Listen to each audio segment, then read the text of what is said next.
좀 무섭네요. 그죠? 그래서 이 정 목사님은 뭐 새로운 교우 들어오는데 뭐 칼날이 옮겨대는 그렇지 않아도 어제 그제 한 주 내내 이제 고민을 좀 했습니다. 어떤 말씀이 함께 이렇게 나누는 게 좋을까. 그래서 사실 시편이랑 사도행전의 연합과 일체에 관한 그 본문을 이렇게 정해두고 한 3일 내내 이렇게 하다가 마음에 문득 이런 생각이 들었습니다. 뭔가 이렇게 자기적인 것 같지, 인위적인 것 같지, 이런 생각이 문득 들었어요. 그래서 본문은 다소 거칠지만 본문은 거칠어도 그 안에 담겨있는 하나님의 은혜를 발견할 수 있다면 약간 본문은 투박하고 거칠어도 되지 않을까 싶어서 금요일 날 오전에 다시 한번 3번에 걸쳐서 원고를 이제 바꿔서 이제 본문을 정했습니다. 오늘 다시 한번 근데 채미야, 나 기도 엄청 오래 받았다. 내 설교 원고보다 100배는 낫다. 그죠? 네. 야, 나 원고 좀 보내줘. 알았지? 우리 밴드 이렇게 다 내가 인스타에도 올리고 내가 페이스북에도 올려야 되는데 여기서 내 원고를 보니까 이게 너무 부끄러운 거야. 단어 수가 너무 많지 않고, 그런데 아주 적절하게 단어 선정이나 그리고 문맥 그리고 흐르는 여러 가지 글의 논조들이 되게 매끄럽고 중심 있게 잘 쓰여져서 야, 내가 호랑이 새끼를 키웠구나. 뭐 이런 생각도 문득 들었고, 하여튼 칭찬해. 목사가 은혜 받기 쉽지 않은데 하여튼 제가 되게 도전과 은혜가 많이 됐습니다. 우리 청람교회 대략 여러분들이 아마 요즘은 워낙 인터넷이 잘 발달돼서 여러분들 아마 묵상을 아마 하셨을 겁니다. 내가 가는 교회는 어떤 교회인가? 아마 밴드에 들어가 보셨을, 밴드는 이제 저희가 비공개로 들어갈 수 없군요. 블로그에 들어가 보셨을 테고, 말 그대로 저희는 대한예수교 장로의 통합 측입니다. 이 앞에 있는 이진성 목사는 장신대 신대원 신학과 100기입니다. 제가 2003년도에 들어갔으니까 한 20여 년 됐습니다. 그리고 나서는 2020년 코시국, 이제 일명 코로나 시국에 이제 개척을 했죠. 저쪽 뒤편으로 이렇게 쭉 도서관 가시면 보시면 이렇게 책들이 있고 음향기기가 좀 있어서 어떤 일반적인 교회 분위기는 좀 아니지 싶은데 이제 도서관을 하면서 이제 교회를 개척을 했어요. 저희 가족 4명과 그다음에 이제 지금은 이제 다른 교회 한 청년 5명이 이제 예배를 드렸는데 망하면 망하리로다 라는 마음으로 했는데 하여튼 망하지 않고 여기까지 잘 올 수 있었습니다. 그래서 지금 이제 만 5년이 막 지난 교회입니다. 다시 한번 우리 새나무 교회 여러분들을 환영하고 축복합니다. 우리 박수 한번 할까요? 네, 오늘 우리 설교 제목 같이 한번 읽어봅시다. 시작. 또 그리고 또.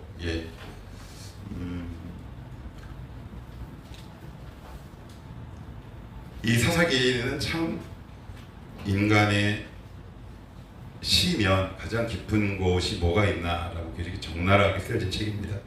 그래서 제가 한때 굉장히 탐독했던 박용선 목사님은 그의 사사기 강해 설교 머릿말에 이렇게 시작을 합니다. 인간의 가장 미련하고 깊은 곳에 있는 죄를 가장 깊고 아름답게 역전시킨 하나님.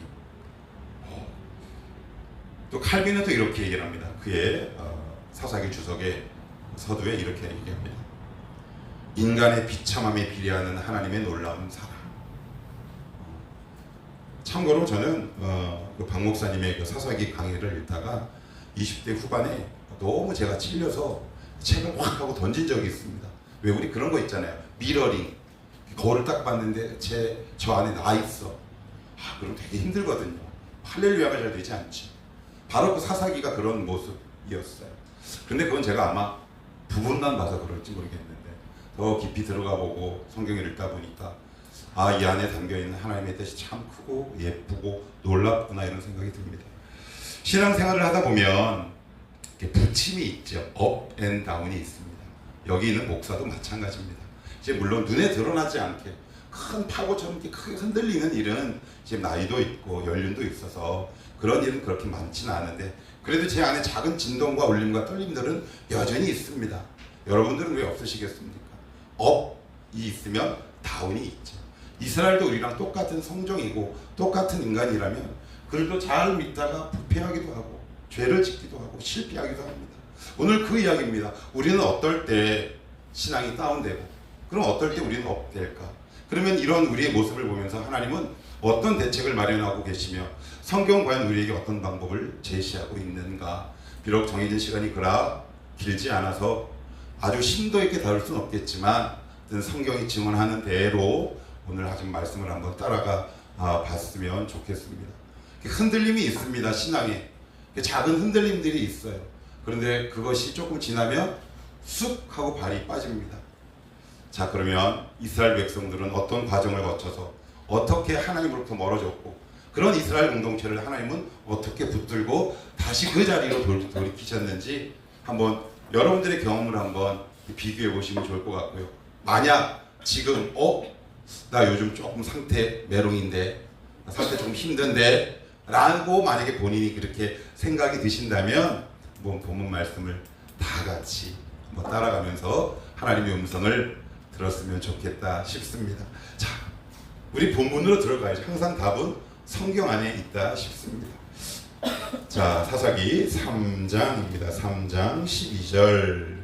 자, 여러분들이 12절 말씀을 한번 읽어보시겠어요? 자, 시작. 이스라엘 자손이 또 여호와의 목전에 악을 행하다가 이스라엘 자손이 여호와의 목전에 악을 행함으로 여호와께서 모압 왕 에글론을 강성하게 하사 그들을 대적하게 하시매. 자, 여기 보시면 오늘 설교의 주제를 알 수 있는 한 단어가 등장합니다. 또라는 단어가 등장합니다.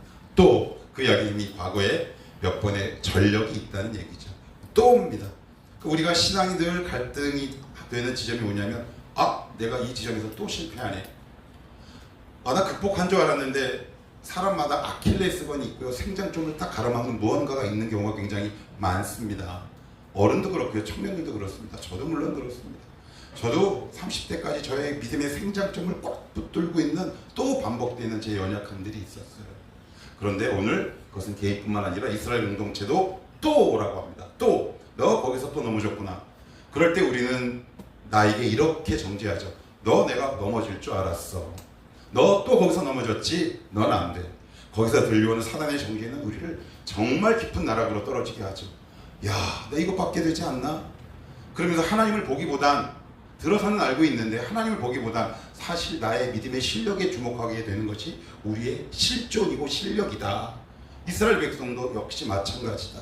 그러면서 오늘 본문은 그 다음은 제가 한번 읽어볼게요. 12절입니다. 또 여호와의 뭐라고요? 목전입니다. 목전 말 그대로 눈앞에. 우리가 짓는 죄는 다 하나님 눈앞에서 짓는 거죠. 그걸 사사기 기자는 몰라서 목전이란 단어를 사사기 내내 기록하겠습니까? 그건 무슨 얘기냐? 눈이 부릅뜨고 살아있는데 알면서도 죄를 지었다는 뜻이겠지요. 너 내가 이렇게 보고 있는데 왜 죄 질 거야? 그런데 우리는 알지요. 사실 몰라서 짓는 죄도 있지만 알면서도 짓는 죄가 굉장히 많이 있습니다. 참고로 그런 죄는 반복하면 굉장히 우리 인격 가운데 습관으로 남아 굉장히 불리하게 작용합니다. 물론 오늘 설교의 핵심은 아니긴 하지만 곁가지를 좀 들여서 여러분들에게 말씀을 드리면 하나님을 인식하고 싫어하고 그리고 하나님 이거 너무 아닌데 라고 나에게 여러가지 당연한 여러가지 시그널을 주실 때 그리고 나서 그 죄를 반복하면 우리 가운데 어떤 악습이 남게 되느냐? 그 죄가 나의 인격과 습관, 결국 나의 인생의 방향을 결정질 수 있다. 이게 굉장히 우리에게 두려운 부분이기도 합니다. 자, 그러면 이제 이스라엘 백성들이 이제 막 하나님을 막 떠나고 죄를 반복하니까 하나님께서 하신 일이 있어요. 주변 사람들을 이렇게 일으킵니다. 에글론이 어디냐면 이스라엘이 진멸시켜야 했던 가나안 7족속 가운데 한 족속인데 나중에 여호수아 때 이미 전에 여호수아에 의해서 괴멸되고 유다 지파의 복속이 됩니다. 그런데 여러분 복속이 됐다는 말은 좀 어렵긴 한데 완전히 없어졌다는 얘기예요. 그런데 그 사람들이 이렇게 스물스물 나오는 겁니다. 뭐처럼? 두더지, 여러분 두더지 잡아보셨죠? 딱 쳤는데 이렇게 나오는 겁니다. 계속 스물스물 이상하다. 예전에 분명히 내가 이겼는데 분명히 극복했는데 마음을 딱 놓는 그 지점과 그 삶의 영역들이 내 삶 주변에서 이렇게 스물스물 기어 올라오기 시작해요. 혹시 그런 것들 있으십니까? 그렇다면 빨리 주님 앞에 돌아오라는 사인이겠죠. 그러면서 오늘 성경은 이어서 이렇게 진술합니다. 우리 13절 같이 한번 읽어봅시다. 시작. 에글론이 암몬과 아말렉 자손들을 모아가지고 와서 이스라엘을 쳐서 종려나무 성읍을 점령한지라. 그래요. 어디를 점령해요? 종려나무. 이거 이제 교회 좀 다니시는 짬밥 있는 분들은 알아합니다. 어디인가 이게 종려나무가? 여리고성이에요. 여리고성. 자, 그러면 19절 한번 읽어보시겠어요? 19절 시작. 자기는 길갈 근처 돌 뜨는 곳. 자, 여기 보시면 두 곳의 지명이 나옵니다. 하나는 여리고, 하나는 길갈 돌 뜨는데, 이 여리고랑 길갈은 이스라엘 공동체에 있어서 굉장히 상징적인 곳입니다. 어떤 곳이냐? 가나안 진입 후 첫 번째 함락된 도시가 여리고입니다. 이건 그러니까 이스라엘 공동체의 전쟁의 승리와도 같은 상징성이 있는 거예요. 그럼 길갈은 어떤 곳이냐? 이스라엘 공동체가 근처에 있는 돌을 깎아다가 포피에 할례를 행한 곳입니다. 그런데 거기에 에글론이 진치기 시작합니다. 내가 예전에 신앙에 간증했던 것, 그리고 내가 신앙 고백으로 내가 이겼다고 했던 것들이 하나님의 관계로부터 멀어지기 시작하니까 그것이 이방인들에게 점령되기 시작하죠. 실예로 전에는 이스라엘 공동체가 여호수아서에서는 길갈에 있는 돌을 갖고 무엇을 했냐면 할례를 행했다 그랬어요. 그런데 지금은 그 길갈에 있는 돌을 갖고 뭘 하느냐? 돌 뜨는 것. 히브리 성경을 그대로 옮겨오면 이렇게 되어 있습니다. 우상이라는 단어가 숨어져 있어요. 그러니까 할례를 했던 돌이 무엇을 만드는 재료가 됐다? 우상을 만드는 소재가 되어버린 겁니다. 이게 이제 우리가 하나님부터 멀어지면 하나님이 주시는 사인들이 있단 말이에요. 너 그거 위험해. 너 그거 위험하다. 너 예전에 내가 너에게 예전에 물질 줬는데 그때는 되게 아름답게 잘 사용하더니 요즘 돈 좀 번다고 그것이 너의 쾌락과 유흥을 위해 사용해? 극단적인 예를 들면 그런 분 없겠지만 예를 드는 거예요.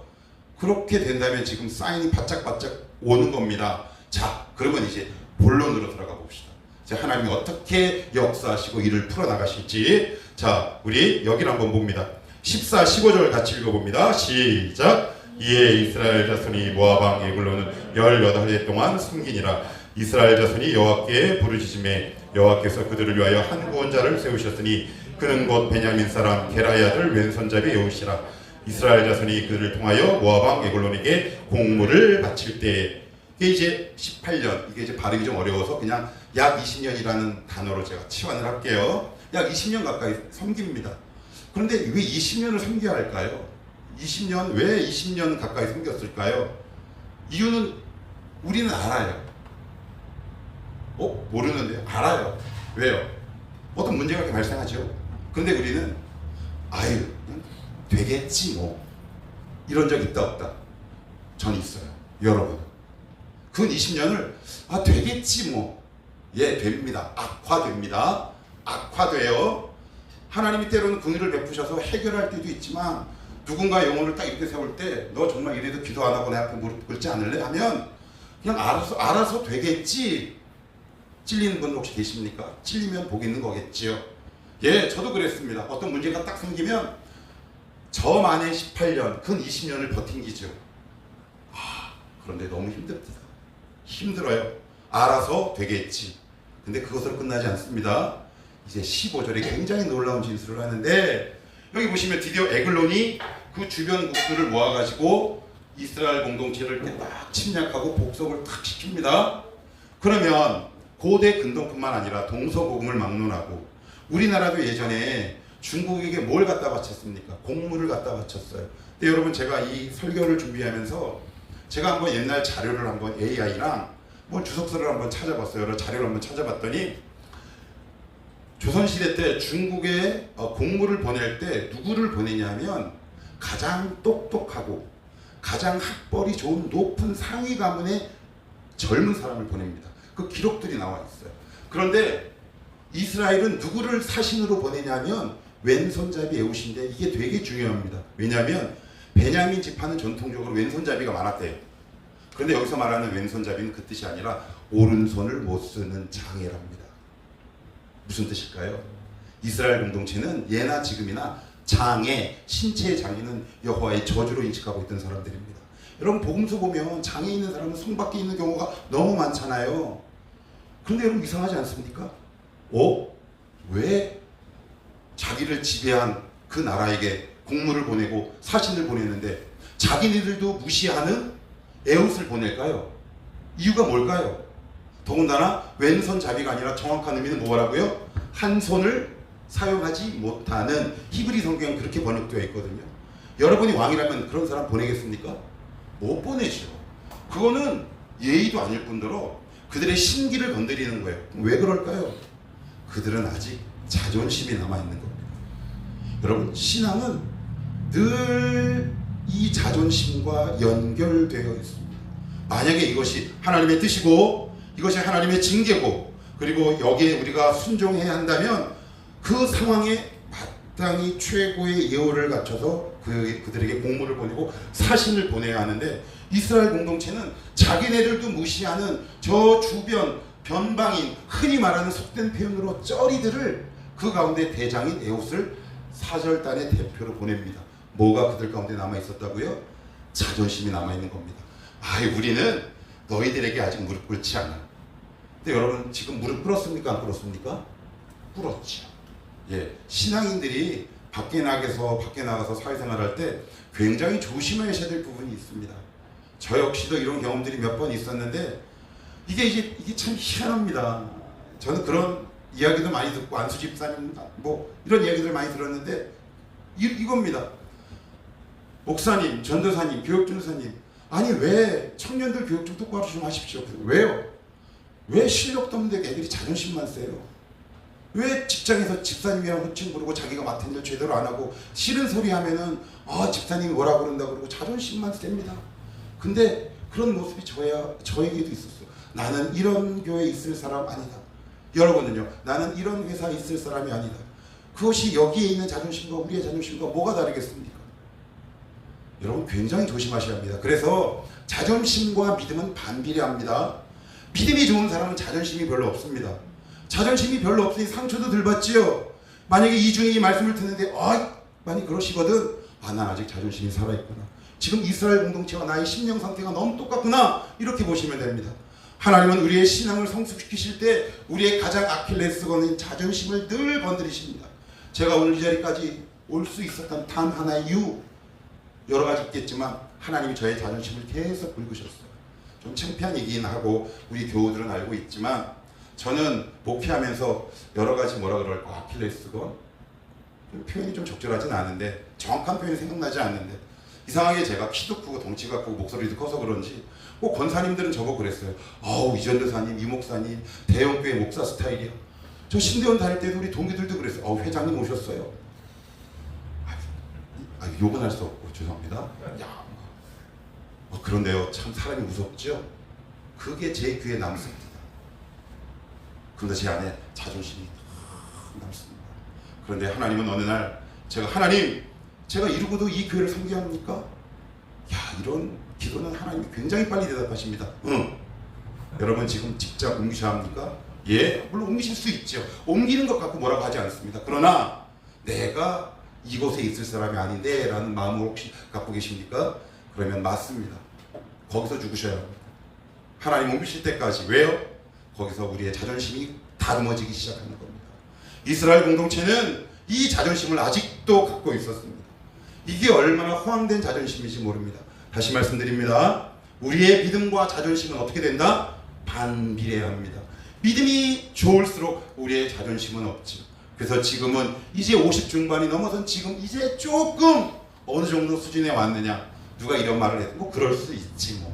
그런데 문득문득 내 안에서 이 치밀어 오르는 나의 쓸데없는 자존심의 문제는 어찌하면 좋을까? 우리 현실적인 문제 아닙니까? 최근에 여러분의 자존심을 긁는 일들이 있으셨습니까? 에훗가 여러분 그러지 맙시다. 만약에 하나님이 여러분의 자존심을 긁는 뭔가가 있다면 그것을 통해 하나님 앞에 이렇게 기도하게 되시기를 원해요. 하나님, 저 너무 자존심 상했어요. 이것을 통해 제가 자라가고 성숙해야 될 내 인격은 과연 어떤 지점입니까? 이렇게 묻는 사람이 지혜로운 사람 아니겠습니까? 속상하셨어요? 자존심 상하셨어요? 잘하셨어요. 하나님이 지금 역사하시는 중인 줄 믿습니다. 그것을 통해 우리는 또 다른 인격의 세계로 한 걸음 나아갈 수 있기 때문에 그렇습니다. 자, 그러면 이제 더 본문 안으로 계속 들어가 봅시다. 자, 어디를 보시냐면, 자, 여기를 한번 봅시다. 자, 19절 다시 한번 봅니다. 19절입니다. 시작. 자기는 길갈 근처 돌 뜨는 곳에서부터 돌아와서 이르되 왕이여 내가 은밀한 일을 왕에게 아뢰려 하나이다 하니 왕이 명령하여 조용히 하라 하매 모셔선 자들이 다 물러간지라. 그래서 요 본문을 한 신학자는 이해할 수 없다라는 주석을 달아놨어요. 이게 무슨 이야기일까요? 에봇이 누구를 만납니까? 왕을 만나는데 무엇을 숨겼어요? 칼. 그러면 몸수색해야죠. 왕인데. 근데 몸수색했다는 기록이 없어요. 왜 없을까요? 두 가지 이유 때문에 그래요. 제가 주석 옮긴 걸 찾은 거 그대로 옮겨볼게요. 첫째는 오랜 기간 왕래에서 에봇에 대한 신뢰가 쌓여서 수긍이 되죠. 수긍이 됩니다. 그럼 두 번째는 뭘까요? 두 번째는 뭘까요? 죄송해요. 장애인이잖아요. 장애인. 그런데 하나님은 장애인을 통해서 역사하십니다. 장애인을 통해서. 저와 여러분들 뭔가 장애가 있는 사람들 아닙니까? 뭔가 부족한 사람들 아닙니까? 왜 하나님께서 여러분들의 왼손을 지금 쓰고 계시는데 왜 자꾸 하나님 앞에 안 된다고 하십니까? 하나님은 에봇을 사용하셨다면 저와 여러분도 사용하지 않겠습니까? 사랑하는 성도 여러분, 하나님 저 오른손 달라고 얘기하지 마십시오. 내가 갖고 있는 것을 사용하게 해달라고 기도하셔야 합니다. 그래야 아름답게 사용하십니다. 근데 우리 기도 제목은 하나님 오른손 쓰게 해주시옵소서. 에이 응답 안 해. 아니죠. 하나님은 못 쓰는 오른손을 쓰게 하신 게 아니라 원래 있던 왼손을 갖고 적군을 죽이는 하나님의 거룩한 매개요 도구로 사용했다는 사실이 중요합니다. 여러분, 하나님 여러분에게 주신 왼손이 있습니다. 남들보다 불편한 거 있지요. 남들보다 불편한 상황이 있습니다. 남들에 비해 부족한 아들이 있습니다. 남들이 부족한 건강이 있지요. 물질이 있습니다. 오늘 새남교회 교회 여러분들 아시겠지만 저희는 유튜브 라이브를 안 해요. 장비도 없고 제가 마음도 없고요. 참 부족한 게 되게 많습니다. 그래서 저희 교우들은 이렇게 기도합니다. 하나님 이 부족함이 하나님의 능력이 되게 하옵소서. 이 부족함이 하나님의 영광이 되게 하옵소서. 여러분 지금 왼손만 갖고 있습니까? 예, 이렇게 기도하십시오. 하나님 오른손 낫게 해주시고 오른손 주시옵소서 라고 기도하시기보다 하나님 있는 왼손 하나님의 도구로 쓰임받게 하옵소서. 그래야 하나님의 영광 받으실 거 아니겠습니까? 이런 역사가 여러분 삶 가운데 있기를 축복합니다. 아, 니야말로 정말 에봇이구나. 너 정말 이 시대 에봇이구나. 근데 우리는 늘 하나님 앞에 이런 이야기를 하죠. 하나님 이거 없고요. 그래요. 얘기하다 보니까 나도 찔린다. 여러분 어떠십니까? 하나님은 오른손 사용하셨나요? 오른손 사용하지 못하는데 왼손. 결국 에글론 왕을 죽이게 돼요. 그러면 그 죽인 다음에 어떤 영적 파급 효과가 여러분을 통해 어떤 영적 파급 효과가 생기는 줄 아세요? 찾아봅시다. 29절입니다. 29절.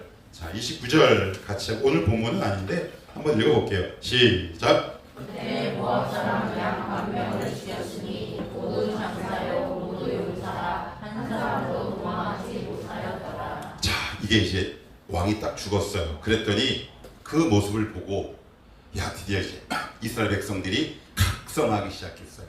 각성하기 시작한 거죠. 그런데 좀 재밌지 않습니까? 요 이스라엘 공동체가 죽인 10,000명은 예전에도 있었고요. 지금도 있어요. 그러니까 더 재밌는 건 눈치채셨나요? 29절 중간 이후부터 그들이 누구냐면 이런 사람이래요. 장사요 뭐라고요? 모두 용사.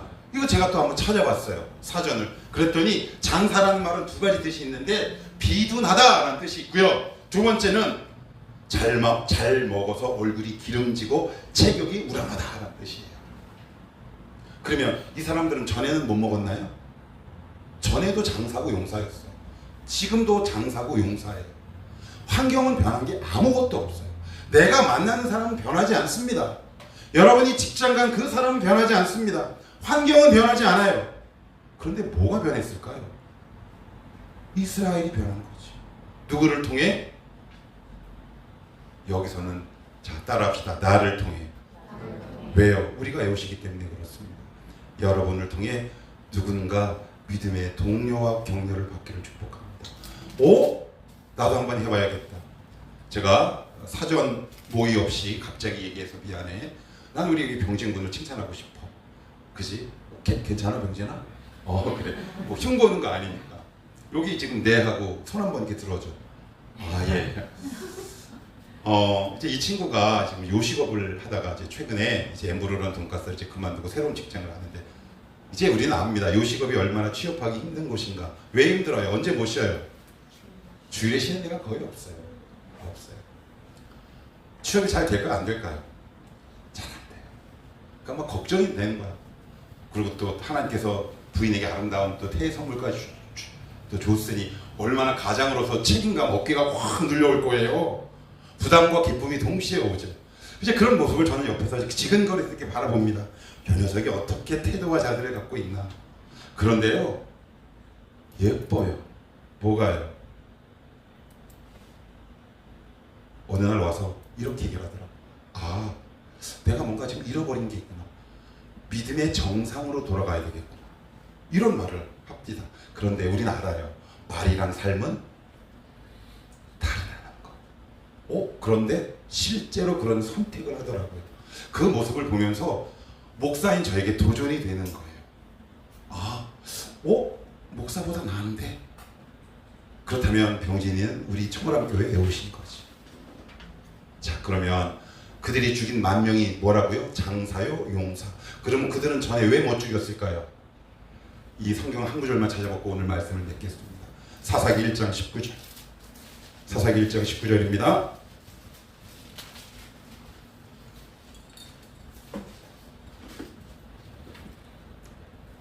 같이 읽습니다. 시작. 여호와께서 유다와 함께 계셨으므로 그가 산지 주민을 쫓아내었으나 골짜기의 주민들은 철병거가 있으므로 그들을 쫓아내지 못하였으며. 이거 우리 교우들은 이제 좀 알아요. 제가 설교도 몇 번 했고 예도 몇 번 들어서. 자, 우리 19절에 보시면 그래도 아직 기억 가물가물하신 분들을 위해서 다시 좀 설명드리면 여호와께서 유다와 함께 계셨어요. 임마누엘 하셨어요. 그랬더니 누구를 쫓아내요? 산지 주민을 쫓아냈어요. 그러나 누구는 못 쫓아내요? 예, 철병거는 쫓아내지 못해요. 그런데 되게 재밌는 표현이 있어요. 하나님의 능력은 철병거 앞에서 멈춰요. 그죠? 하나님의 능력은 1장 19절에 보시면 철병거 앞에서 딱 멈춥니다. 우리 하나님 이것까지는 제가 믿음으로 해볼게요. 근데 요건 어려워요. 아시잖아요. 철병거. 아유, 우리 주님 물 좀 몰라. 우리가 늘 하나님 앞에 내는 가장 전형적인 18번 이지요. 하나님, 여기는 가능해. 믿음으로. 그러니까 우리는 늘 믿음의 한계를 딱 우리가 정하죠.